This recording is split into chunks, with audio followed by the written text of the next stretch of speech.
श्री ब्रह्मचैतन्य महाराज गोंदवलेकर यांची प्रवचने.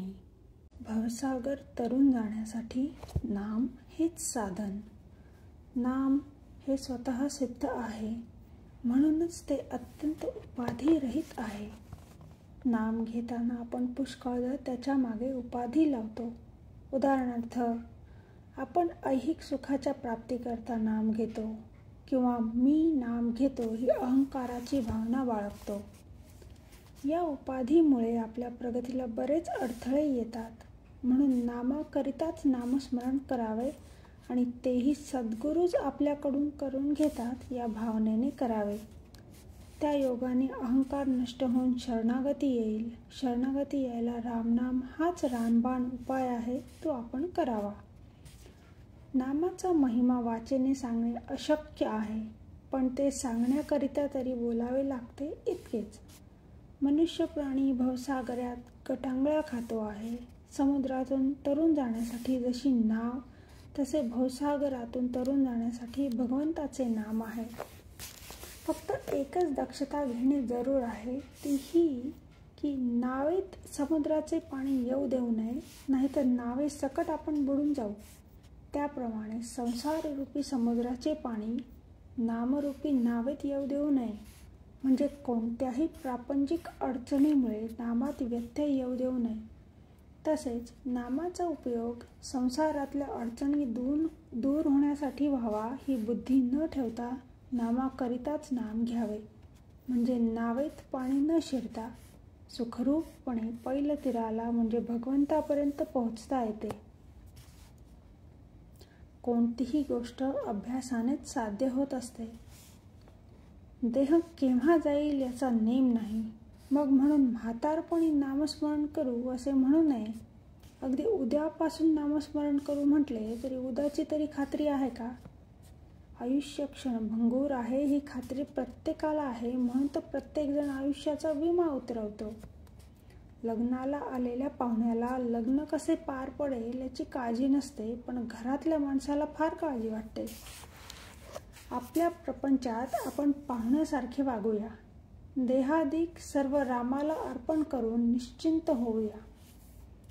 सोना मोत्याचे दागिने घालणारी श्रीमंताची बाई असू द्या, बेताचे लहान दागिने घालणारी मध्यम स्थितीतील बाई असू द्या, किंवा चांदीची जोडवी आणि नुसते मंगळसूत्र घालणारी अगदी गरिबाची बाई असू द्या, त्या सर्वांना कुंकू ज्याप्रमाणे सारखेच असते, त्याप्रमाणे कसलाही भेद न ठेवता नाम हे सर्वांना सारखेच साधन आहे. सूर्य हा फक्त प्रकाश देतो, पण त्यामुळे अंधार आपोआप नाहीसा होतो. तसेच नाम हे भगवंताचे प्रेम वाढविते, मग आपले दोष आपोआप नाहीसे होतात. भगवंताचे अस्तित्व आपल्याला जास्त पटत चालले किंवा भगवंताच्या कर्तृत्वाची साक्ष जास्तीत जास्त अनुभवास येऊ लागली की परमार्थामध्ये आपली प्रगती झाली असे समजावे. नामस्मरण रूपी शेताची मशागत. नामस्मरण रूपी शेतात उत्तम पीक येण्यासाठी प्रथमतः सदाचरणाची आवश्यकता आहे.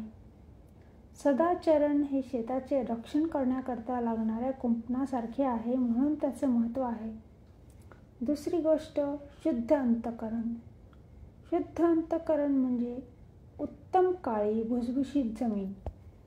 या जमिनीमधले दगड, हरळी वगैरे काढून ती साफ करावी, म्हणजेच अंतःकरणात कोणाबद्दलही द्वेष, मत्सर वगैरे ठेवू नये. शुद्ध अंतःकरणानंतर नामस्मरणाचे महत्त्व आहे. नामस्मरण हे त्या जमिनीत बी पेरण्यासारखे आहे.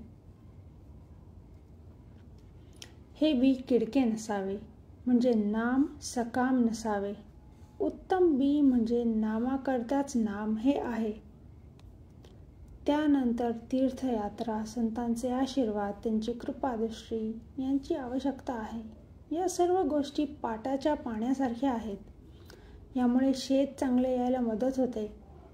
शेवटची महत्त्वाची गोष्ट म्हणजे भगवत कृपा होय. भगवत कृपा ही पावसाच्या पाण्यासारखी आहे. पाटाच्या पाण्यापेक्षा पावसाच्या पाण्याची गोष्ट काही और आहे, पण तो पडणे न पडणे आपल्या हाती नाही. शेताला लावण्याकरता पाटाचे पाणी एखादी विहीर, तलाव किंवा नदी यामधून नेता येणे शक्य असते, परंतु पावसाच्या पाण्याच्या बाबतीत कोणाला काहीच करता येत नाही. त्यामुळे एखाद्याने शेताची उत्तम निगा राखली, उत्तम बी पेरले तरी पावसाच्या अभावी पीक न येण्याचा संभव असतो. नामस्मरण रूपी शेताचे एक वैशिष्ट्य आहे ते हे की त्याच्या अंगी लोहचुंबकासारखी आकर्षक शक्ती आहे. म्हणून हे शेत भगवत कृपारूपी पाऊस खेचून घेऊन स्वतःवर पाडते. त्यामुळे पावसाच्या अभावी शेत वाया गेले असे कधीच होत नाही. आपण असे पाहू की 2 शेतकरी आहेत. एक कर्तव्य कर्म म्हणून वेळ झाली की आपल्या शेताची मशागत करणारा आहे, तर दुसरा आळशी म्हणजे मशागत न करणारा आहे. आता जेव्हा पाऊस पडेल तेव्हा ज्याने मशागत केली त्याचे शेत उत्तम वाढेल, पण दुसऱ्याचे वाढणार नाही. भगवंताच्या कृपेने जो पाऊस पडणार त्याचा एकाला फायदा मिळेल तर दुसऱ्याला मिळणार नाही. म्हणजे जो नियम प्रपंचात लागू तोच नियम परमार्थात लागू. भगवंताची कृपा सर्वांवर सारखाच वर्षाव करीत असते. ज्याने ज्या प्रमाणात चित्तशुद्धी केली असेल त्या प्रमाणात त्याला फायदा होईल, दुसऱ्याला नाही होणार. भगवंत किंवा संत समदृष्टी असतात ते असे. भगवंत निपक्षपाती आहे. त्याच्यापाशी कोणताही भेद नाही. आपण तयार झालो की त्याची कृपा आपोआप होते. कृपेला योग्य अशी भावना तयार करणे आपले काम आहे. संतांनी नुसते आपल्याला सांगून भागत नाही, आपण काय करायला पाहिजे हे कळून आपण ते स्वतः करायला शिकले पाहिजे. त्यांच्या ठिकाणी जर विषमता दिसली तर तिचा उगम किंवा कारण आपल्यातच आहे हेच यावरून दिसते. हरिओम तत्सत.